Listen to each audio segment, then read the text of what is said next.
নমস্কার প্রিয় দর্শক বন্ধুরা, সকলে কেমন আছেন?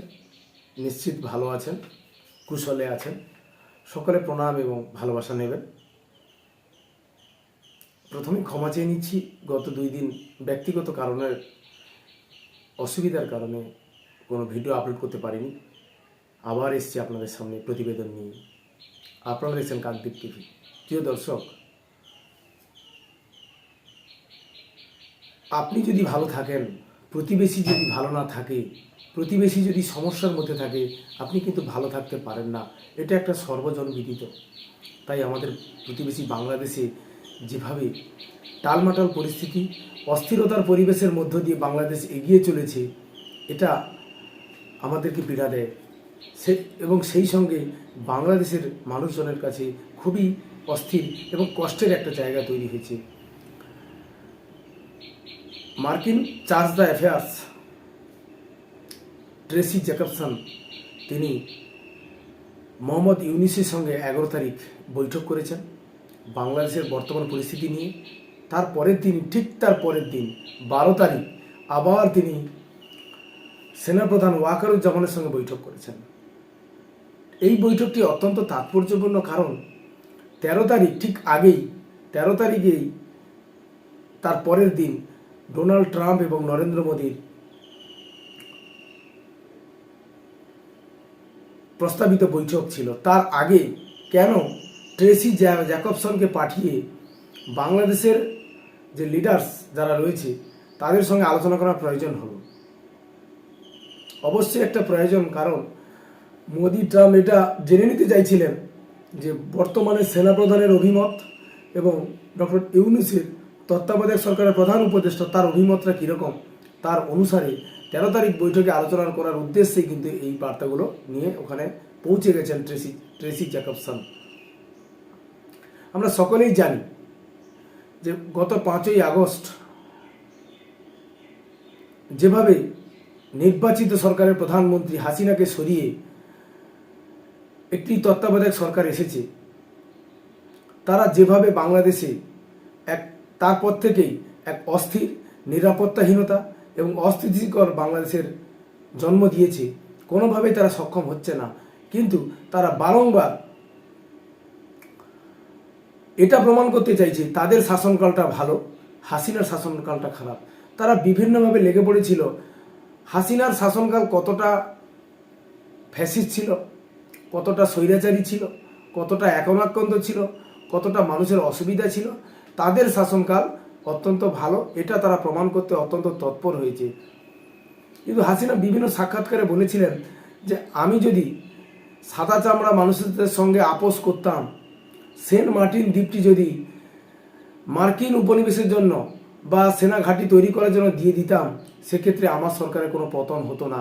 এটা বহির্বিশ্বের শক্তির দ্বারা এই বিক্ষোভ তৈরি করা হয়েছে, বিভিন্ন অর্থের প্রলোভন, বিভিন্ন কন্ডিশন ভিত্তিক। কিন্তু যারা হাসিনা বিরোধীরা তারা এটাকে হাসিনার ফ্যাসিজম, হাসিনার এখন একতন্ত্র, হাসিনার স্বৈরাচার, হাসিনা অমুক, হাসিনা তুমুক, এই রকমভাবে একটা নেগেটিভ প্রচার করার মধ্য দিয়ে তারা চালিয়ে গেছে। তাদের ঠিক এই সময় কেন এত তাৎপর্যপূর্ণ হলো সেনাপ্রধান এবং ইউনূসের সঙ্গে বৈঠকে চার্জ দ্য অ্যাফেয়ার্স ট্রেসি জ্যাকবসনের সঙ্গে? কেন? এর কারণ কি? এর কারণটা হলো ওয়াকারুজ্জামান একটা বাংলাদেশের ক্ষমতার একটা কেন্দ্রে রয়েছে, মোহাম্মদ ইউনূসও কেন্দ্রে রয়েছে। ঠিক তাদের অভিমতগুলো জেনে নেওয়ার জন্যই কিন্তু এই ধরনের বৈঠকটা আয়োজন করা হয়েছে। অন্তর্বর্তী সরকার কি চাইছে, তারা কবে নির্বাচন করতে চাইছে, নির্বাচন বিষয়ে কিভাবে তারা নির্বাচন পরিচালনা করতে চাইছে, এগুলো জেনে নেওয়ার কারণেই এই বৈঠক।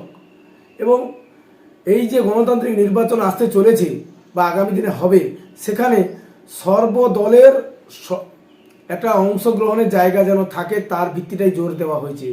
এখানে পরিস্ফুট আওয়ামী লীগকে বাদ দিয়ে নির্বাচন বাংলাদেশে সম্ভব নয়, বা আওয়ামী লীগকে বাদ দিয়ে নির্বাচন হলে সেই নির্বাচনের গ্রহণযোগ্যতা থাকবে না।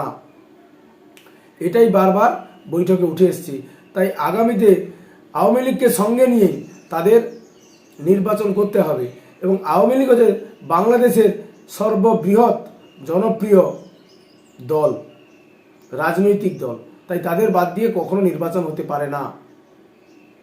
এবং কিভাবে দেশে শান্তি শৃঙ্খলা ফিরিয়ে আনা যায় বা ক্ষমতার কেন্দ্রবিন্দুতে সংস্কারের মাধ্যমে নির্বাচন করিয়ে একটি স্বাধীন গণতান্ত্রিক সরকারের হাতে ক্ষমতা দিয়ে বাংলাদেশে একটা শান্তি এবং সুষ্ঠু নির্বাচনের মাধ্যমে সরকার প্রতিষ্ঠিত করা যায়, সে বিষয়ে বিস্তারিত আলোচনা হয়েছে। সেনাপ্রধান কি অভিমত দিয়েছেন, ইউনূস কি অভিমত দিয়েছেন, সেই অভিমত নিয়ে গত 13 তারিখ বৈঠকে হয়েছে। এটা অবশ্যই বলে রাখা যায়, হাসিনা ফিরবেন। পশ্চিমা বিশ্ব তথা ভারতবর্ষ মরিয়ার চেষ্টা চালাচ্ছে যে কিভাবে নির্বাচনের মাধ্যমে হাসিনাকে বাংলাদেশের শাসন ক্ষমতায় ফিরিয়ে আনা যাবে এবং দেশে এক সুস্থিত গণতান্ত্রিক সরকারি পরিকাঠামোর মাধ্যমে বাংলাদেশে একটা শান্তির পরিবেশ ফিরিয়ে আনা যাবে, এটাই তাদের লক্ষ্য।